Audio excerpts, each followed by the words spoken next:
I was thinking about that. I didn't know if I needed to announce that or not, but I was sitting there wondering, is there an invitation song in there somewhere? Now, grab your Bible, head over to Proverbs chapter 1, or swipe over to Proverbs chapter 1.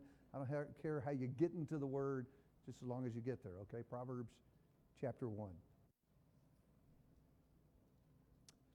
I met Ricky in the spring of 1988.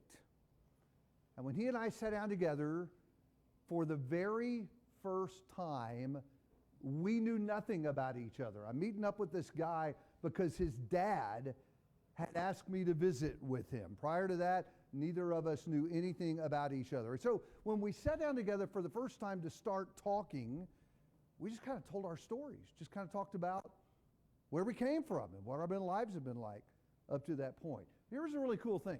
As Ricky and I started talking to each other, we discovered that actually our lives were really similar to each other. We had a lot of the same experiences. For example, both of us claimed Texas as home, though very different parts of Texas. I'm a city boy. I grew up in Houston. I don't want to live anywhere where I can't get gelato at 9:30 at night, okay? I'm not a small town person, big city guy. Ricky's a small town guy. He grew up in Mount Pleasant, Texas. I guess every state has a Mount Pleasant, doesn't it? Somewhere. That's where he grew up. So Texas, but different parts. We both grew up to church-going families. My family was an original Kleinwood family. Started back in the mid-'70s. And that's kind of where I spent my growing up years. Ricky went to the Southside Church. I think every town has one of those too, right? On the south side of town, right? On the main drag.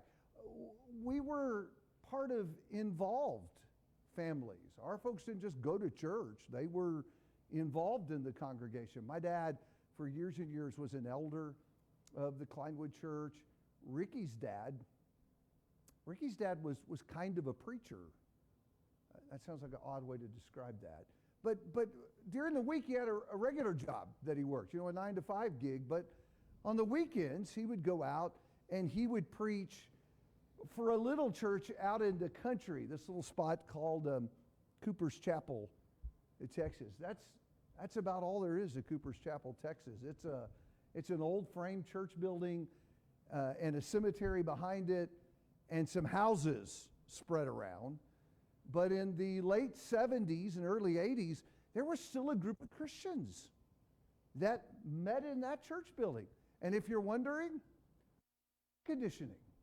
Try that in July or August in Texas. I found out later that Ricky's family had lived on this plot of land for like 7 generations. And so his dad was going out and preaching for a couple of dozen people who were largely family out there. And Ricky and I, because our families were involved, we were both encouraged to get involved, and we were encouraged to get involved in the same way. We had a song leader at Kleinwood who sort of tricked me into singing a little bit when I was growing up. And that's how Ricky got started too. He got started leading singing. His dad would go out and preach, and he brought his 15-year-old son along, and when his dad would preach, Ricky would lead the singing. I could sort of get in my mind's eye Ricky is a teenage boy sitting down there in the front row, waiting for his dad to cue him that it was time to lead the church in singing. So it was fascinating that our stories were a lot alike. We were close that way, and yet as we sat there, we were so far apart. I was about 22 years old and working with a little church, first church I ever worked with in Huntsville, Texas, trying to get started preaching the gospel. And Ricky was a convicted murderer on death row, waiting for the wheels of justice to slowly grind away until ultimately his life would be over. And I just thought that was bizarre. How two guys coming from such similar circumstances and places, and I would even say with so many advantages, ending up in such terribly different places, so far apart. And so one of the questions in all the years I worked with him that I wrestled with over and over again is, how does that happen? How does it turn out that way? A reporter for the Associated Press, Michael Graychick, asked him not long before his execution, how does the son of a preacher end up on death row? Isn't that an interesting question? So Ricky and I talked about that a lot. And when that subject would come up, he would always go back to the same place. He would start at that moment in his life when he was 15 and starting high school. And he said, I started hanging out with a crowd of friends that weren't a very good influence on me. They were doing some things that all my life I had been taught were wrong. And so he began to get a ton of pressure from the crowd to go along. And because that's the people he valued and wanted to be accepted by, eventually he caved to the pressure. And he started smoking cigarettes, and then it was drinking, and then he learned about smoking dope, and then it was sex, and then he was just, he wrote this in one of his letters. He said, before I knew it, I was in with the ways of the world. I'm talking about sex and dope and drinking and thinking my parents didn't know what they were talking about, telling me not to do this or that. And I didn't like somebody telling me how to run my life. But as I look back on it now, my friends were running my life. And it continued that way all the way into adulthood. He ignored the warning of his parents, and he just continued that life into his 20s. He ran with the worst kind of people. He used and abused every kind of drug, although marijuana became his drug of choice. He was always in financial trouble. He kind of described his life for me at this point. He said, during my 20s, I lived this cycle. He said, I'd go get a job. And I'd work at the job real hard, and I would save every dime I didn't need to live on. Everything else I would save. And he said, when I have a little nest egg, it'd take me 3 or 4 months, I would quit and I would go party, right? And you know, when I say party, I don't mean cake and ice cream. You with me? You know where I'm going? I would go party. And I would party day and night until all the money was gone and I was flat broke. And then I'd go get another job again and I'd start the cycle over. He said, that was my 20s. I just went through that cycle over and over and over again. Until the spring of 1987. He was flat broke. I can tell you how bad it was. He was sleeping in his car out at the state park. And worse than that, he didn't have any more money to buy drugs. But he was with a girl at the time who said, we can get some quick money for drugs because I got a guy back in my hometown. He owns a grocery store and he always carries a big wad of cash on him. And so that was the plan. They planned to rob this guy. And the robbery didn't go according to plan. And that grocery store owner, 22-year-old Carl Wrinkle, was murdered.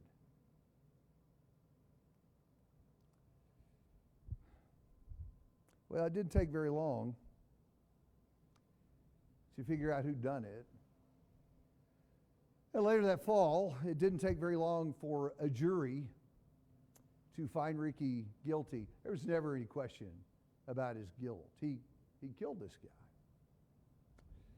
And then he was given his sentence and sent out to the Ellis unit in Huntsville, Texas, to wait until it was time for his execution. And so 1988, that's where our paths crossed. His daddy started looking for preachers in Huntsville, Texas, and found this 22-year-old kid and said, will you go see my son? So I did. We studied together after that first meeting for, 2 or 3 years. And then I moved. I moved way off to Chicago. And then later to Orlando. But in all those years that intervened, almost a decade, he and I wrote back and forth to each other. Sometimes I would go see him when I was back in Texas. But over time, I developed this big, thick file of letters from Ricky. This was the last one that he wrote to me in July of 1999. It said, "Dear David and family, how are you? Fine, I hope and pray. I'm very nervous. I am in touch with the Lord this day more than I have ever been.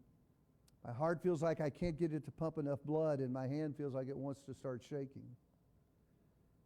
Just today, I was informed of my execution date.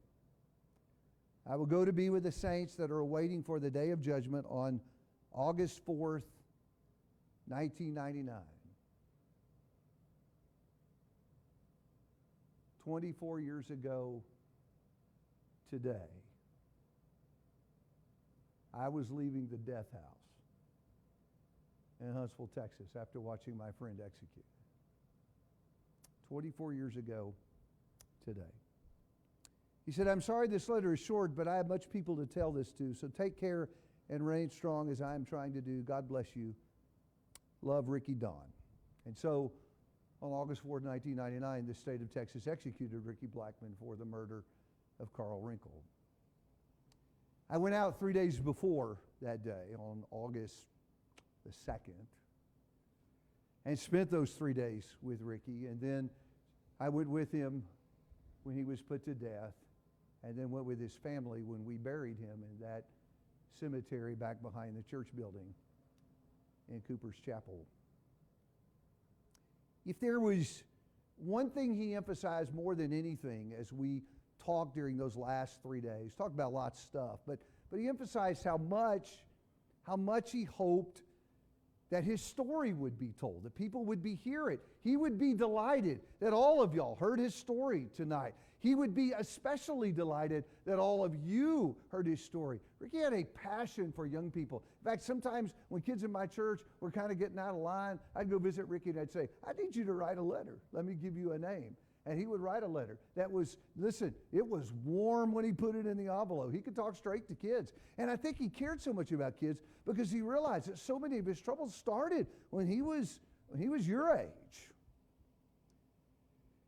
So it has occurred to me that as he and I visited through that little window in the visiting room at the Ellis unit, it's occurred to me that I heard him preach a lot of sermons that I was the only one that heard. And so, I would like you to hear some of his sermons tonight. So I'm admitting it. I'm using somebody else's material. I'm ripping him off, but with his permission. In the hopes that maybe out of the tragedy that was his life, maybe something good could come of that. And that's my hope tonight. If you will listen, you will help me keep that promise that I made right before he was executed. We've called the series this weekend A Faith That Lasts. I hope you can see that connection to Ricky's story, because his faith didn't last. At least for a season, a critical season, it didn't last. And the consequences of it not lasting were horrific. And so know that all the adults sitting in the crowd want your faith to be a faith that lasts. And if that's going to happen, there are at least 3 things in Ricky's story that I think you need to ponder. And so I boiled this down to 3 words in the hopes that it will be sticky and you'll hang on to it. And maybe tomorrow you can get up in the morning and remember 2 or 3 of these. I hope that you will think about them, because they might make a difference for you. I know they would have made a difference for him. So, first word I want you to think about is the word crowd. That's why I invited you to Proverbs 1. I want you to think about the word crowd. I hope you can see why I'm giving you that one. Of all the sermons he preached for me, the one I heard more than any was this one. How the crowd impacted his faith. He wrote me a letter while he was in prison, kind of telling me the story of how he got in trouble. I want to read a little list to you. He says, I was baptized at 15 years old, and I helped my dad by leading singing every Sunday. As I got older, I started to have friends that were not Christians, and some of the things that they did were fun. Some of the things I didn't want to do, but my friends would say, oh, what's the matter? Are you scared? Or come on, it won't hurt you. And after a while, I thought it was okay. I started smoking cigarettes because they did. I started drinking because they did. And when I was in the 9th grade, I was introduced to smoking dope because my friends said, oh, you'll like it. And I did. Before I knew it, I was in with the ways of the world. I have to tell you, that part of the story is haunting to me. Here is a man, a convicted murderer on death row, looking back on his life, searching for what it was that turned his life from the good path he started on to this terrible path he ended on. And in his mind, he said, it all comes down to a choice I made when I was a teenager, 15. And the choice that my whole life pivoted on was a choice about the crowd, the people that I chose to hang around with. That's kind of creepy to me. That someone's life can be changed so dramatically at such a young age with what seems to be not such a big choice. And so I know if he could talk to you, he would want to say, you really, really need to be thoughtful about who are the people that you make your crowd. Who are the people that you pull close and spend your time with and text with and listen to and confide in? Who is in your crowd? So I invited you to Proverbs 1 because oddly enough, got your Bible? Let's go to Proverbs 1. Oddly enough, long time ago, the Holy Spirit was concerned about this too. So Proverbs 1, I'm going to read a good bit of this. So we all follow along with me? Look at verse 8. Wise man says, my son, hear my son, your father's instruction. Do not forsake your mother's teaching. Indeed, they are a graceful wreath to your head and ornaments about your neck. Now, we'll come back and grab those two in a minute. Watch what he says next. My son, if sinners entice you, do not consent. If they say, come with us, let us lie in wait for blood. Let us ambush the innocent without cause. Let us swallow them alive like Sheol, even whole as those who go down to the pit. We'll find all kinds of precious wealth. We'll fill our houses with spoil. Throw in your lot with us, and we will have one purse. This is the warning. 15. My son, do not walk in the path with them, and keep your feet from their path. For their feet run to evil, and they hasten to shed blood. Indeed, it is useless to spread the baited net in the sight of any bird. They lie in wait for their own blood. They ambush their own lives. So are the ways of everyone who gains by violence. It takes away the life of its possessors. Now, I don't care if you get all of that's in that text. There are just a couple of things that I want you to notice. Look back at verse number 10. Could you still see that? Verse number 10. My son, if sinners entice. Here's the first thing I want you to see. There's always going to be another voice out there. And that voice is going to be calling you, just like with Ricky in 9th grade, calling you to do stuff that for your whole life you've been taught as wrong. That voice is always out there. It's out there for all of us all the time, right? Now look down at verse 15. God says, when you hear that voice calling you onto the other path, don't go along with that. Don't hear them. Why? I love this thing at the end of verse 18. I think about Ricky every time I read this. In fact, I'll tell you why this sticks with me. When I was leaving the death house 24 years ago, I thought of Proverbs 1 and verse 18. That's the verse I was thinking about as I walked away. They ambush their own lives. These guys think they're going to go rob other people. What they're going to do is they're going to destroy themselves. There will always be another voice out there. And when we hear that voice and we let the crowd pull us their way rather than listening to Christ, when we choose the crowd over Christ, Ricky would say, you are headed for trouble. Don't hear that voice. And I am thinking, y'all hear me on this, I am thinking that this is not new. I am not saying this to you for the first time, right? Come on. Surely, many of you in this crowd over in this segment have had your mom and dad fuss at you about your friends at some point, right?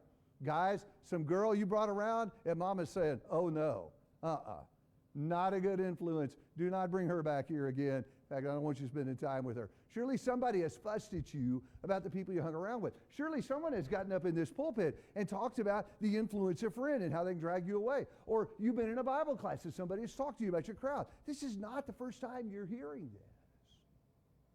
I just think Ricky hoped that if you would think about the road that started him down and how catastrophic this could be, I think he hoped that it would be a kick in the seat of the pants. And you'd walk away tonight and you'd say, it matters who my friends are. It matters who I'm texting. It matters who it is that I pull close and I listen to when I need counsel. So, number one, the crowd. Who's in your crowd? I have been working for a long time with young people whose faith doesn't last. I've been having some conversation with those people. The interesting thing is, I've yet to meet anybody who went through a season where they lost their faith, where they didn't say the crowd was a big part of that. Your crowd matters. Who's in your crowd?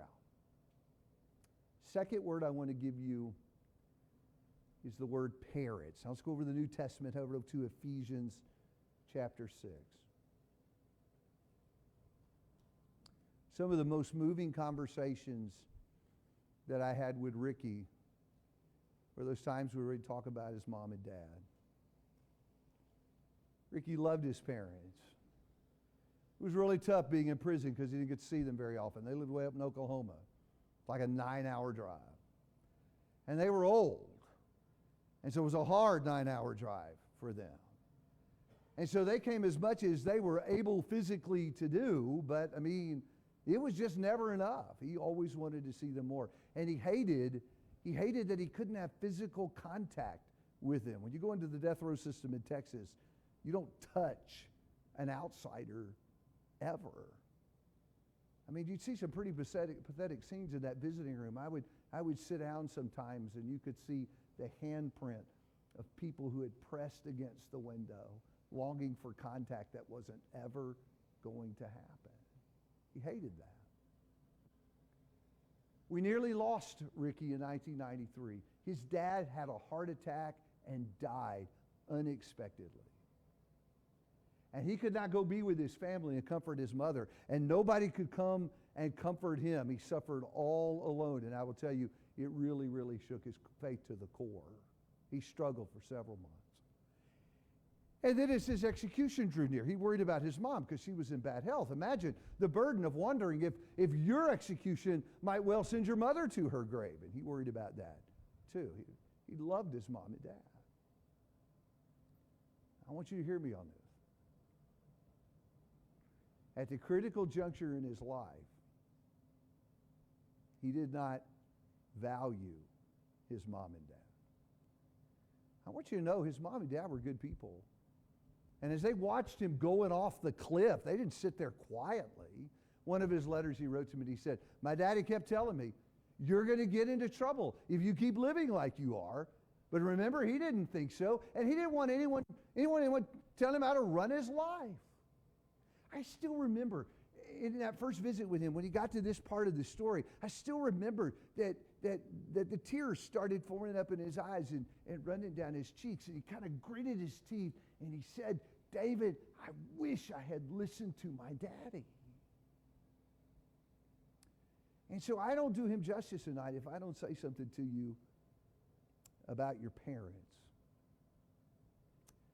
and the role they will have in helping you develop a faith that lasts. Ricky would want to say to you, If you have a mom and dad who love Jesus and they're trying to help you do that and walk with them, you need to listen. Parents have a sacred responsibility. If you're still in Ephesians 6, look at verse 4. Ephesians 6:4. This is for the people over here. Fathers, do not provoke your children to anger, but bring them up in the discipline and instruction of the Lord. So it's part of a parent's responsibility. Our most sacred duty to you is to bring you up so that you will walk with Jesus. Can I let y'all in on a little secret about your mom and dad? I probably shouldn't start out this way because it's going to get me in trouble with everybody over here. But sometimes when y'all go to bed at night, your parents go back in their room and they shut the door and they sit in there with the light on after you're asleep and they talk about you. Did you know that? They sit around in their room and they talk about what they could do tomorrow to make your life more miserable than it was today. Did y'all know that? And if you think that's true, my guess is you're wrong about lots of stuff. It is true that they go back in their room, and it is true they sit up nights talking about you. But one of the cool things about parents, you know what we want? We just want to get it right with our kids. That's all we care about. We're not going to do that perfectly. You weren't blessed with perfect parents. Nobody was. But frankly, you don't execute being a teenager perfectly either. We all kind of grow up together, right? But when I teach parents, one of the things that I've learned about them is they're just trying to get it right. They're just trying to do the best they can. So if you're still in Ephesians, your responsibility is in verses 1, 2, and 3 of chapter 6. Children, obey your parents in the Lord, for this is right. Honor your father and mother, which is the first commandment with a promise, that it may be well with you and that you may live long on the earth. I think we got verse 1 down.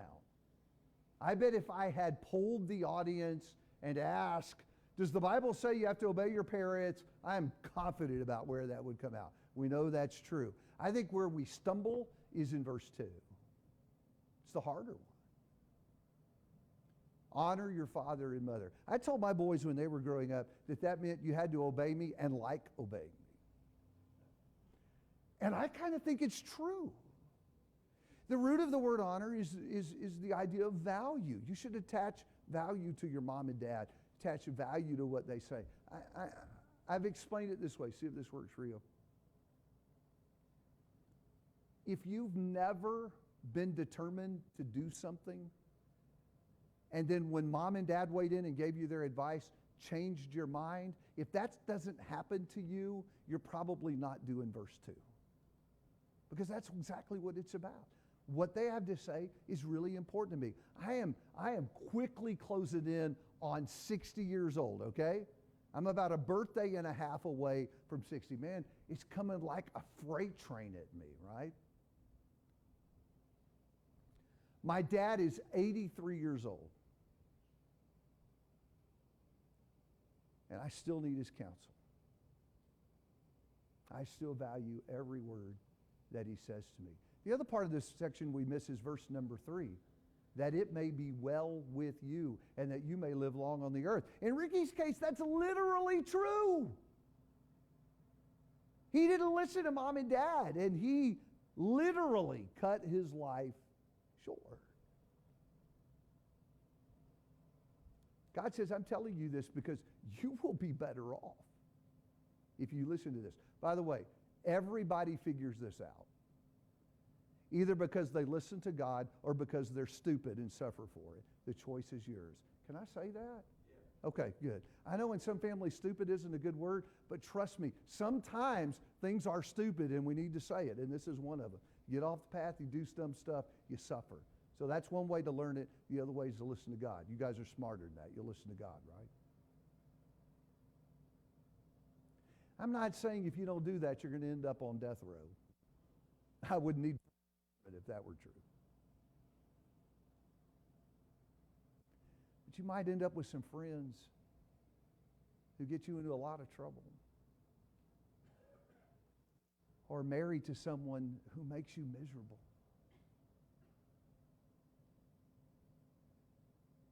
Or you might go to hell. Don't ignore your godly parents trying to help you along, only to wake up one day with tears of your eyes and say, man, I wish I had listened to my mom and dad. Parents, they're vital in all of this. Here's the last thing I want you to think about. Last word I'm going to put up here is the word sin. Because how we think about sin is critical in all of this. Now, here's the thing that I want you to know. Ricky never thought that his life would end up like it did. This wasn't the plan. In fact, he never imagined the first steps in the wrong direction, like when he tried the first cigarette, or he went without his friends and drank for the first time. He never imagined that those little steps were forming a path that ended on death row. He never imagined that. In fact, he told me one time, he said, I remember when the trial was over and I'd gone through the diagnostic part of the prison system of figuring out where I was going to go, and finally I was sent to this unit, and for the first time they put me in my cell and the iron door slammed shut. He said, I buried my head in my hands and I asked myself, how did I ever get here? This wasn't the plan. He never dreamed he would go so far, and he never dreamed it would cost so much. In fact, remember, all through his 20s, it didn't appear like it was costing him anything at all. He was running with the worst people. He was using drugs. He didn't care anything about the Lord. He was blowing off what mom and dad said, and he wasn't any worse for the wear if you don't mind sleeping in your car for a period every once in a while. What I want you to see is that it all came to one fateful night when the crowd and the cycle in and out of poverty and the drug use, all of those choices that he'd been messing with for a decade, all of them collided with just the most horrific possible outcome.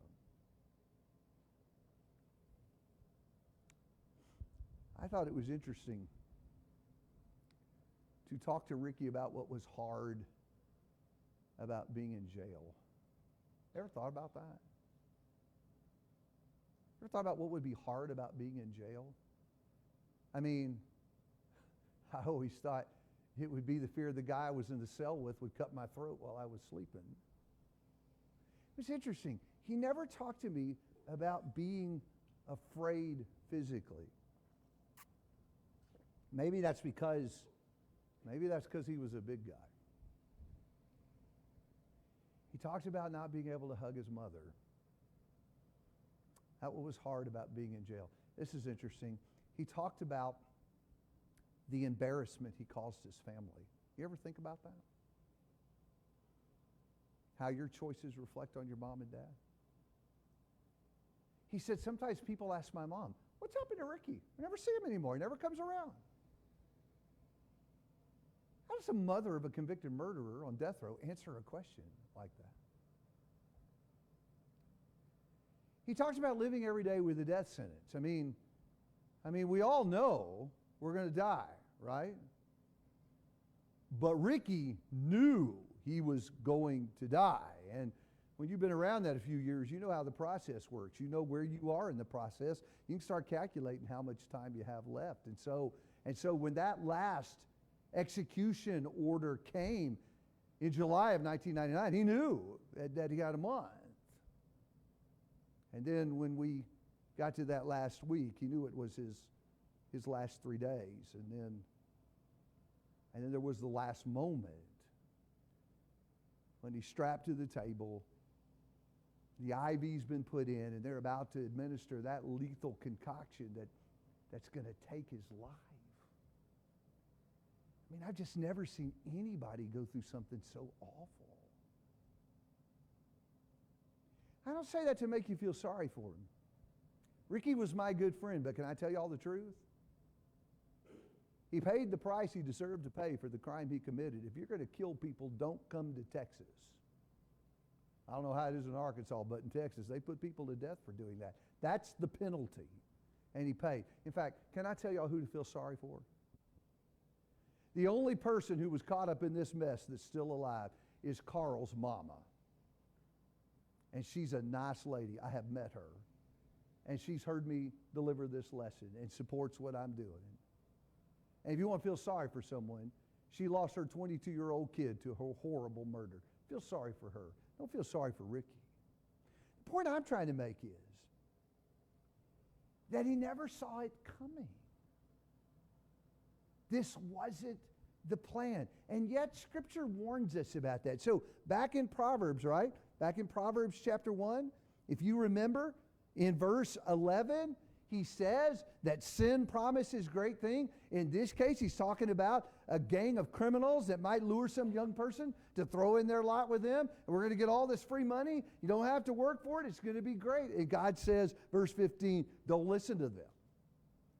You think you're going to ambush someone else. You're going to ambush yourself. That's the way it is with sin. We think we're going to dodge the bullet, and we can do this thing, and there will be no consequences. And God's been telling us from the beginning that is not the way it is. Back up to Psalm chapter 1. From Proverbs 1 back to Psalm 1. The very first psalm lays that out. He tells us in Psalm 1 that you know who does good? It's the guy who walks in the counsel of the Lord. Verse 3, he will be like a tree planted by streams of water, which yields its fruit in its season. And whatever he does, he prospers. Look at the very next verse, will you? The very next verse says, the wicked are not so. They will not prosper. Things are not going to go well with them. Let me tell you what our problem is. Our problem is that we think we can dabble in sin just a little bit and not get hurt by it. Only to find ourselves suddenly and sometimes unexpectedly swallowed in the trap. You know who understands that in the Bible? King David does. Y'all remember his story? 2 Samuel 11? David's out one night walking on the rooftop of the king's house, and he sees a naked woman taking a bath. And it's not just another naked woman taking a bath. It is a beautiful woman. And what does he do? He looks. He keeps looking. And he sinned. He lusted after her. A sin to be sure. There isn't a person in this room who doesn't understand how a guy in that situation might do exactly that thing. He sinned. But let me tell you, if I had said, you guys need to be careful about lusting after someone because you never know when you might wind up killing her husband. Y'all think I was crazy for saying something like that. Doing a little looking and lusting doesn't end up in murder. Can you imagine someone pitching that and saying that's the danger here? I'm going to tell you, that's exactly how things ended up here. David killed a man from this beginning. Sometimes that's the way it is with sin. We think we're just going to dabble and don't anticipate getting caught up in this trap. You know, people do that with drugs and alcohol. In fact, one of the sorry things that our culture says to young people is that alcohol and drugs are kind of a rite of passage. You know, everybody experiments that with a little bit in their youth, which is a lie. That's not true. I tell you what happens to some. Some get hooked on that stuff. And drugs and alcohol addiction becomes the partner they carry with them for the rest of their life. They battle that for the rest of their life. People think they can be recreational about sex. And our culture says, listen, everybody's going to sleep around in their youth. What's the big deal about that? Well, some of them get diseases that they carry for life. Some of them have unexpected pregnancies that alters forever the trajectory of their life. Ladies, get pregnant before you're married in your teen years. Chances of you, like going to college, the chances of you living above the poverty line for the rest of your life, dramatically lower. There are consequences to that. So what's the point? We ought to be scared to death about wandering out into sin's slippery and uncertain slope. You may think you're just going to dabble. You have any idea where it's going to go. I don't know if any of y'all have ever been skiing. Not water skiing, snow skiing. There are snakes in the lake. I'm not interested in water skiing. I went snow skiing one time with some friends over spring break. I have never done it again because did not master one of the necessary skills to snow ski. I never learned how to stop. And stopping is important when you're snow skiing. I did do that. If there are any snow skiers in here, do not come up to me afterwards and say something like, pizza, dude, pizza, or slide, or so. Look, I did everything with my skis that the instructor said to do, and I kept barreling down the hill faster. I did not slow down. I did find one guaranteed way to stop every time. Fall. That works, and I did a lot of that. I got to tell you something. It is a terrifying thing to be barreling down the bunny slope. Y'all quit laughing at me. This isn't funny. Toward a crowd of people with no idea how you are going to stop. And that is exactly what happens when you decide, I think I'm just going to dabble in sin just a little bit. I'm just going to do this a little. You're getting out on that slope and you're starting downhill with no idea if or where you're going to be able to stop this thing. I hate the fact that our culture says to kids that sin is no big deal. That is the mantra of your generation. People talk about drinking alcohol. It's no big deal. People talk about sex before marriage. They say, it's no big deal. I hear that over and over again. Here's what I want you to hear about that, the truth. That is a lie. It is a big deal. That's how people lose their faith because of sin. They're convinced there's something good in this. That's a lie that enables people to give up on their faith. I just think you guys are too smart to believe that. You're going to have to decide what you believe about sin. Because if you don't get that straight, your faith won't last. Well, I want us to get ready to sing the invitation song. I can tell you how awful sin is. It's so bad that God sent Jesus to rescue us from our death sentence. That's really the burden that I want to lay on you tonight. All of us have lived with a death sentence. We are, by choice, sinners, and for that reason, we face the penalty of the second death. We live with a death sentence. But the good news of the gospel is that God, through Jesus, has provided rescue from the second death. Through him, I can be delivered from my sins. And so you have the opportunity to do that tonight. I don't understand why people don't respond to the gospel. I don't. I mean, if you were a condemned person on death row about to be given that lethal concoction and the governor called and said, I'm giving you a reprieve, who wouldn't take that? Now we're talking about a fate worse than death. And God through Jesus says, I will give you a reprieve. I will rescue you. And that someone would walk away and say, I don't want it. Is that you? I don't know this crowd. Is there someone here that has walked away from his reprieve? Why?